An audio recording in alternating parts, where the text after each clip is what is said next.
Bueno, la primera vez que yo vi el mar, que a ti te va a costar más recordarlo, porque Sí, bueno, yo claro. nací en Madrid y mi familia es de Toledo, y yo fui por primera vez, vi el mar por primera vez a los 7 años, porque tenía familia, me enviaron mis padres en avión a Alcudia, que es donde tenía mi familia, una parte de familia mía. Y el primer día que llegué, pues claro, me llevaron mis tíos a ver el mar en la bahía de Alcudia. Y bueno, al ver las olas, el ruido, el rugir de las olas, pues me sobrecogía un poco, ¿no? Pero bueno, me gustó el tema. Qué bueno. Pues mira, tienes razón porque yo no me acuerdo de cuándo fue la primera vez que vi el mar, porque nací y me crié en Las Palmas de Gran Canaria y la verdad es que es una ciudad que está abierta al mar, abierta y siempre tienes el puerto presente y entonces el mar está siempre ahí. Entonces, no tengo recuerdos, pero sí que tengo recuerdos muy bonitos porque de pequeño mi padre a veces nos llevaba a nosotros, yo creo que cuando éramos muy trastos en casa, mi madre tenía que decir, llévate a estos niños para afuera. Y entonces algunas veces íbamos, nos llevaba al puerto de Las Palmas a ver todos esos barcos que tiene ahí, la flota japonesa, la rusa, todos abarloados y darse una vuelta por el puerto, para mí eso era de las cosas que más me gustaba, ¿no? Porque entras en otro mundo.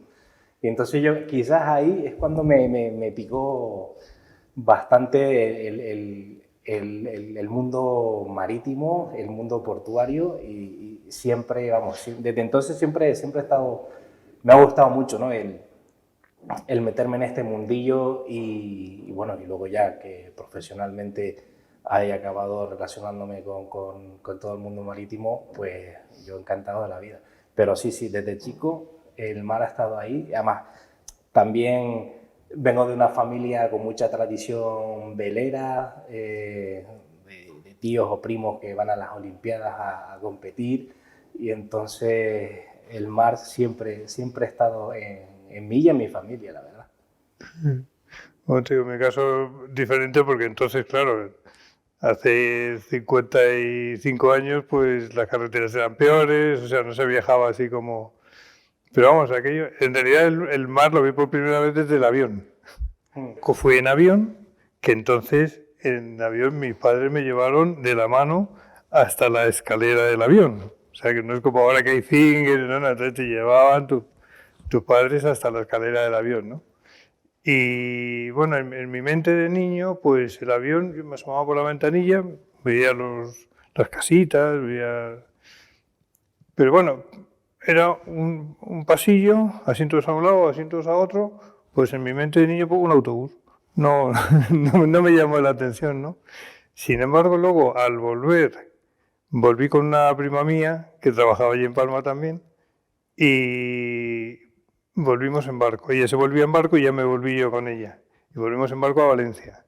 Oye, y aquella sí que fue una impresión que se me quedó y es a lo que le debo yo esta vocación por los barcos, ¿no? Porque me recuerdo de verme ahí en el plan del muelle y mirar hacia arriba, al costado vertical, blanco, perfecto, del barco de la Transmediterránea, mirar hacia arriba y, joder, ¿qué es esto? Te quedas así, dices, y es de hierro, y esto, ¿cómo siendo de hierro puede flotar, no? Y luego recuerdo que estuve toda la travesía, pues, mirándolo todo, porque es que todo me llamaba la atención. Y desde entonces siempre quise dedicarme al sector marítimo y, y no he querido nunca buscar otras opciones y nunca he perdido la fascinación de los barcos. Incluso fíjate que llevo barcos ya pateados, ¿no?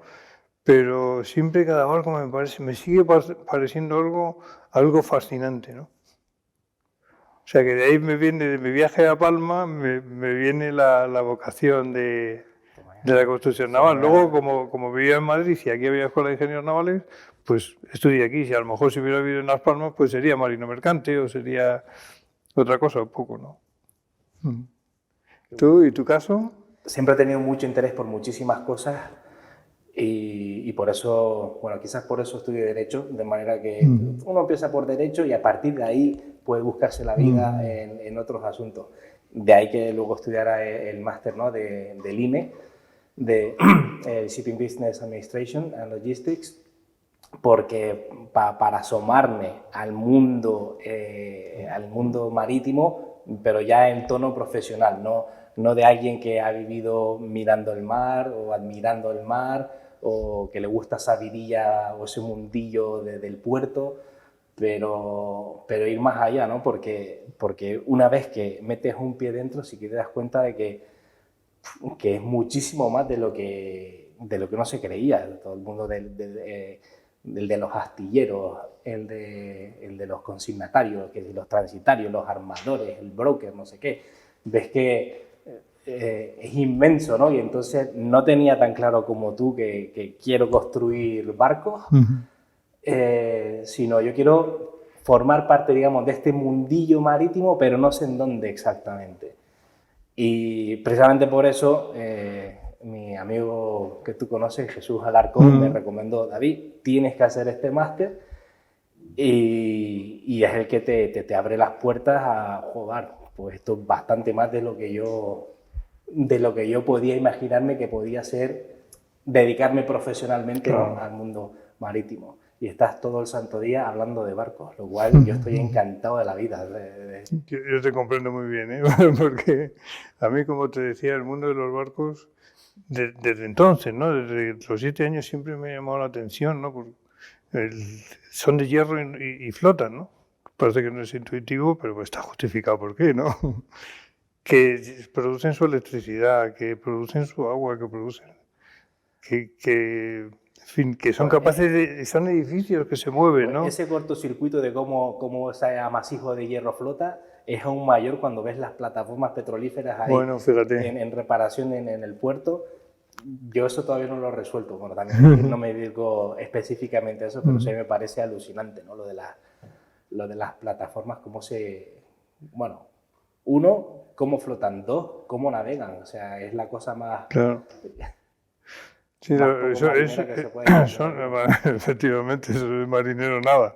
Flota porque están preparadas para eso, se desplazan y, bueno, un poco por medios propios o por remolque, pero es un sector, digamos, que en Canarias es donde mejor lo conocéis, porque es donde más se trabaja, ¿no?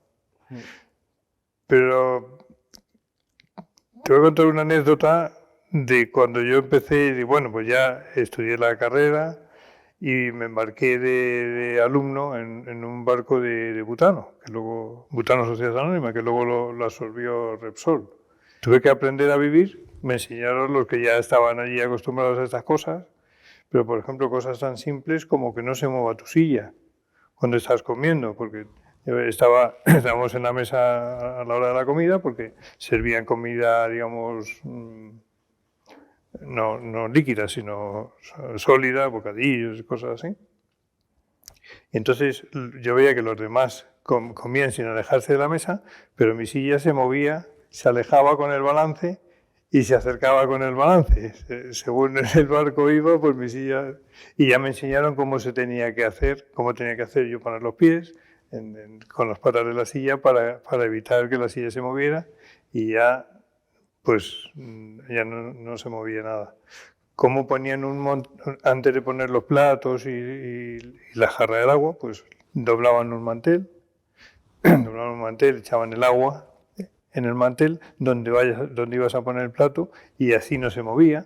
O sea, detalles para... Pues la primera noche, por ejemplo, no dormí nada, porque el oleaje, las oscilaciones del barco, la escola del barco me tiraba de la cama, ¿no? Me tiraba a la cama, y ya me enseñaron que tenía que meter el chaleco salvavidas debajo del colchón, y así ya, aunque me diera con el mamparo, pero ya podías dormir, ¿no? O sea que fue una anécdota. Digo, bueno, para empezar una vida profesional, pues no está mal empezar por lo más duro, ¿no? Pero digo, bueno, ya es casualidad, ¿no? O sea, que a partir de ahí todo fue mejorando, ¿no? Ya digo, a partir de aquí ya mejor siempre, ¿no? Y la verdad es que me gustó mucho, a mí fue muy formativo para mí, ver cómo se vive un temporal a bordo, por esto que he dicho, estas cuestiones domésticas. Por ejemplo, ya desde el punto de vista más técnico, pues cómo vibra la estructura de todo el barco cuando el barco da el pantocazo y cómo vibra también cuando saca la hélice por la popa. La hélice cuando sale del agua no encuentra resistencia y se acelera. Entonces cuando vuelve a entrar en el mar, pues se encuentra de pronto una gran resistencia y da un golpetazo que se transmite por todo el barco, ¿no? Bueno, si no te sujetas a algo, ruedas. O sea que fue una experiencia muy interesante para mí y para ver cómo se comportan los barcos y lo bien que se comportan los barcos y la capacidad de supervivencia que tiene un barco y que todas las cosas que estudiamos pues están justificadas que las tengamos que estudiar, ¿no? Y desde que te montaste a un barco de joven a los que te puedas haber montado ahora más adelante, ¿has notado evolución en la construcción de los barcos, en cómo se navega y todo eso? Ha evolucionado muchísimo. Yo recuerdo, por ejemplo, otras veces que íbamos ya me llevaban mis padres, mis padres nos llevaban a todos a Palma a coger el barco en Valencia y antes teníamos la costumbre de ir al Saler, en la playa de Saler, a bañarnos. Pues siempre salíamos con el bañador con manchas de brea. Sí. ¿Sabes? Eso ya no existe. Sí. Y esa en el Saler, que está al puerto al lado de Valencia, o sea, al lado del puerto de Valencia, y eso ya no existe. Y eso no existe porque los barcos han tomado medidas, siguiendo los convenios internacionales, pues para digamos, no emitir residuos oleosos, hidrocarburos, los lavados de las antinas al mar. Sí. Se ha convertido además no solo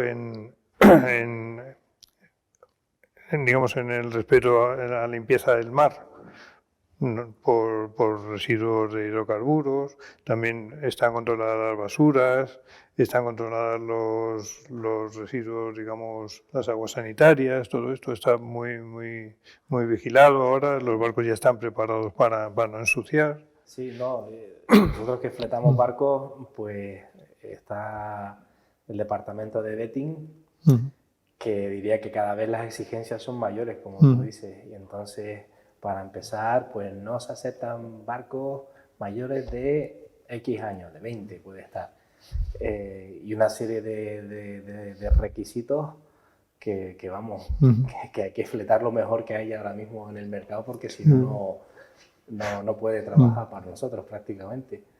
Pero sí que se nota. Por eso el primer barco que yo me embarqué, este que te dije de butano, fue el segundo. Pero el primero era un barco fletado por Cepsa, que se llamaba María Sofía, que era una compañía española que se llamaba Mar Petrol, que desapareció hace unos años. La vendieron a los extranjeros y cuando una compañía naviera se vende a los extranjeros, al final desaparece todo. La compañía, la naviera, los barcos, todo se pierde, ¿no? En la parte nuestra, en química, cada mes podemos estar tratando decenas de barcos por todo el mundo, y como por todo el mundo, pues tienes a los brokers, a lo mejor lo tienes en Singapur, lo tienes en Estados Unidos o lo tienes en Rotterdam, con lo cual, poquito a poco, eso que cuando si te metes, por ejemplo, en la página de Marine Traffic y ves la cantidad inmensa de barcos que hay por todo el mundo y que pero ¿cómo es posible? ¿No? O sea, como que es indescifrable, pero una vez que ya te metes en el mundillo y vas planificando transportes marítimos que recorren el mundo entero, pues ya te vas situando y como que va siendo, digamos, un ecosistema que vas conociendo cada vez más y no te resulta tan extraño, ¿no? Y eso a mí también me resulta muy bonito, ¿no? Que siempre pues tales barcos o tales armadores tienen estas rutas y que según la época del año, pues tales rutas se evitan por los monzones, por esto, por lo otro.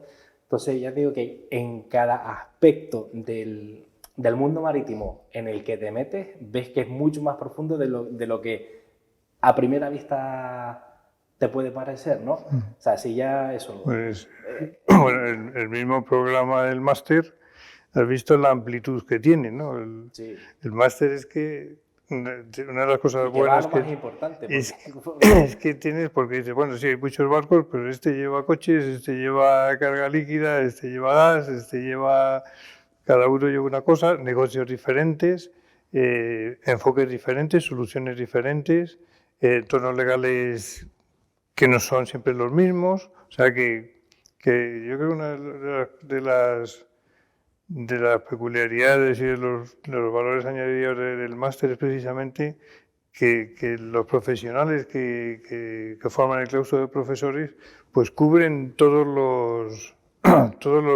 segmentos digamos, del saber, ¿no? Del saber del mundo marítimo, que si por algo se caracteriza es la amplitud y es la globalización. Todo es a lo grande. Y es la globalización, porque todos nuestros sectores están globalizados. Yo no sé si hay algo protegido, aparte de bueno, las pesquerías y eso que están en zonas nacionales, pero por lo demás, todo lo que es marina mercante está globalizado y la construcción naval está globalizada también. O sea, es un entorno, es un mercado mundial.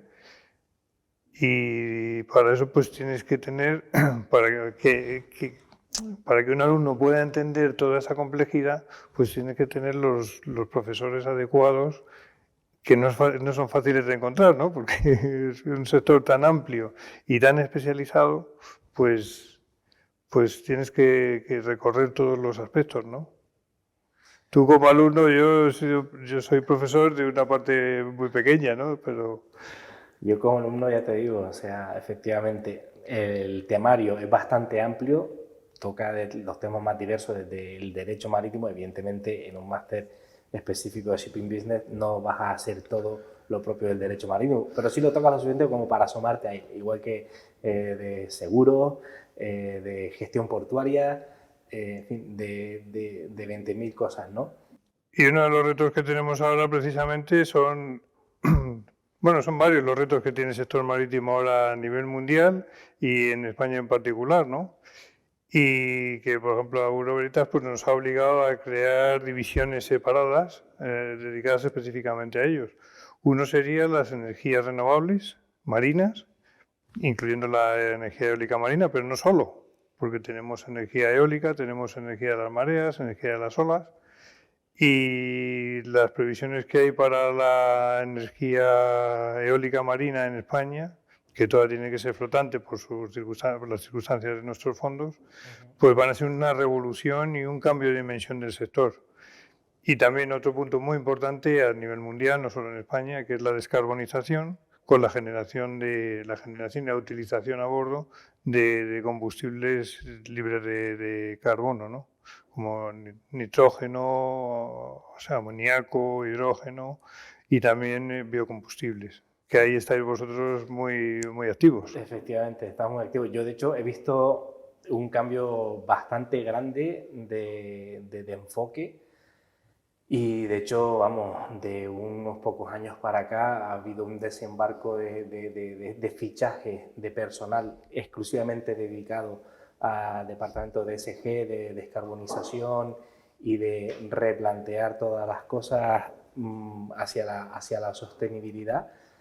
Que ya te digo que a mí me ha llamado la atención de esa inversión, ¿no? en personal, en recursos para trabajar en esto. Y de hecho, bueno, van saliendo noticias efectivamente, ¿no? de barcos ahora propulsados con combustibles pues, más respetuosos con el medio ambiente. Y, no, y desde luego que está presente continuamente. O sea, cada vez que hay algún proyecto nuevo, siempre hay personal de ESG, pues para, digamos, apoyar, ¿no? Que todos los enfoques o ver cómo cualquier cosa nueva que se haga sea con esa mentalidad de la descarbonización. Y a partir de ahí, pues ir trabajándolo y van saliendo efectivamente cosas nuevas. Muy bien, pues vamos a esperar que haya muchos jóvenes que se quieran dedicar a este sector nuestro, ¿verdad? Tan apasionante. Eso es. Y nada, en el máster pues tendrán la formación adecuada. Desde luego, vamos, anda que sí la tiene. Muy bien, Oye, David, encantado. pues nada, encantado de hablar contigo. Un ratito muy interesante, sí, señor. Muy bien.